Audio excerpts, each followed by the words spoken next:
naman ang hinahatiran daw niya ng pera mula sa Pogo at drug operations.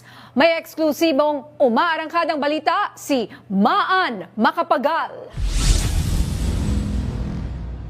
Ilang araw matapos may sa publiko ang sinumpaang salaysay ng umano'y self-confessed bagman ni Vice President Sara Duterte na si Ramil Madriaga.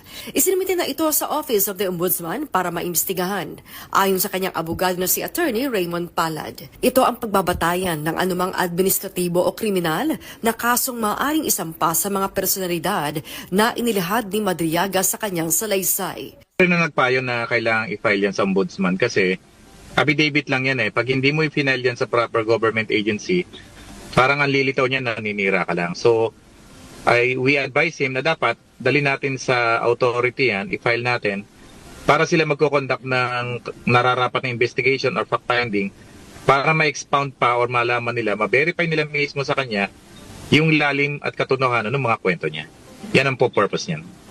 Pero kasabay niyan, ang paglutang ng tanong ng publiko sa paglabas ni Madriaga. Ano ang kanyang motibo? Bakit ngayon lang? At may kaso at nakakulong kaya't questionable para naman sa iba ang kanyang kredibilidad at integridad. Naisa na naming kapanayamin si Ramil Madriaga sa loob ng piitan pero sabi ng kanyang abogado, bawal na bawal ang magpasok ng kamera o cellphone sa loob ng BJMP. Kaya ang ginawa namin, nag-email na lang muna kami sa kanyang abogado ng ilang tanong para kay Madriaga. At umaasa kaming sasagutin niya sa kanyang sulat kamay na pinaunlakan naman ni Madriaga. Unang idiniin ni Ramil Madriaga, hindi siya kriminal o ex-convict. Hindi rin siya kidnapper. Wala raw siyang final conviction saan mang korte sa mga kasong kinaharap niya. Sabi ni Madriaga, isa siyang professional security provider, naging protection agent ng PNP at nagsilbing tagapayo o political consultant ni MC. Ang kanyang codename para kay dating Pangulong Rodrigo Duterte. Pero gaano nga ba siya kalapit sa pamilya Duterte? Aniya, kaibigang matalik siya ng dating Pangulo at pinaalalayan sa kanyang anak na si VP Sara at inutusang i-profile ang lahat ng mga taong nakapaligid sa bise.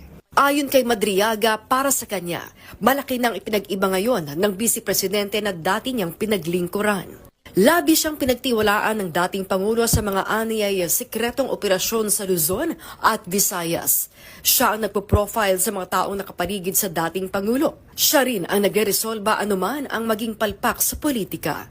At ang pagpondo sa Opla na double barrel na siya raw ang naghahatid ng pera. Ang mga patunay niya rito, ayon kay Madriaga, 2017 nang bigyan siya ng cellphone ng dating Pangulo na nagsilbing diary niya ng mga detalyadong assignment o misyong ipinagawa sa kanya mula 2018 hanggang 2023. Ito ang payo sa kanyang nakatatandang Duterte para hindi malam ng asawa ni Madriaga ang kanyang mga aktibidad. Narito rin lahat ng record mula 2017 hanggang 2023, mga larawan ng pick-up, drop at delivery ng mga pera. Ayon kay Madriaga, kabilang na sa nahatiran niya ng pera ang 2 senador at 4 na kongresista. Ayon kay Madriaga, nagsimulang manamlay ang relasyon niya sa mga Duterte nang tulungan niya ang mga magsasaka sa Mariveles, Bataan na nawala ng lupa dahil sa kasong land grabbing umano upang gawing Pogo Township na itinuturo nila kay dating presidential spokesperson Harry Roque. Motibasyon niya sa pagsiwalat ng nalalaman niya ay para matigil ang Pogo operations at drug syndicates sa bansa.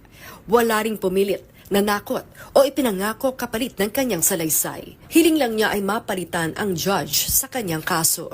Inihahanda na rin niya ngayon ang kanyang ikalawang salaysay na maglalaman pa ng mga dagdag na impormasyon na susuporta sa nauna niyang revelasyon.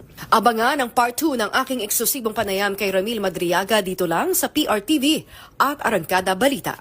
Ako si Maan Macapagal ng PRTV, nagsiserbisyo para sa Pilipinas. Samantala